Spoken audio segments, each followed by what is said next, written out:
What's up, guys? Welcome back to the channel.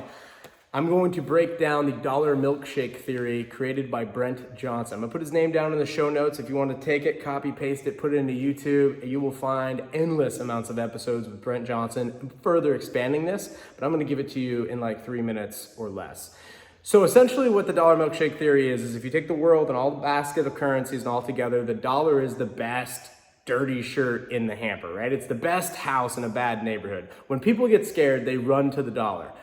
Because oil is denominated in dollars, at least at this point in time, people need dollars. It creates dollar demand. And so in 1971, we created that dollar demand by taking it off of a gold standard, but we still made it useful because we backed it by oil instead of gold. So then what happened is we dollarized the world. And so we started to put out all this dollar debt all throughout the world. And it came at a cost. We had to hollow out our own manufacturing. We had to kind of sacrifice our middle class in order to continue to dollarize the world. But by dollarizing the world, everybody needs dollars. So it creates this floor of demand on dollars. And so as they need dollars and as the dollar goes up in strength, they need more of them to buy more oil and etc. And so what occurs is they print their currencies, let's call it the Colombian peso, they print theirs to buy ours, creating more demand for the dollar and creating more supply or more abundance of the peso. So peso goes down, dollar goes up, which further exacerbates the issue of needing dollars. So not that there wasn't enough before, which is hilarious to think about, but there wasn't enough.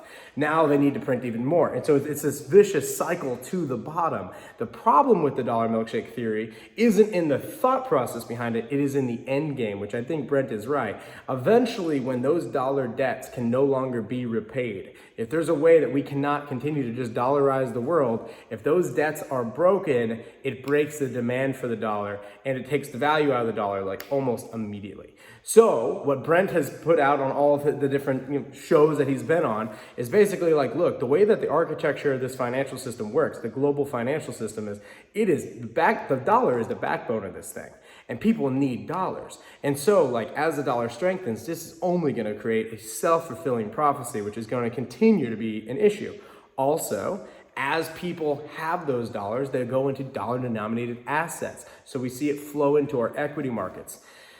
But at the end game, when those dollar debts are broken, it could be absolutely catastrophic for the dollar. However, before it gets to that point, it'll be catastrophic for the world. So we're basically in a real rough end game scenario, probably gonna be moving to some sort of different currency within our lifetimes. But at this point in time, that is the dollar milkshake theory. Peace.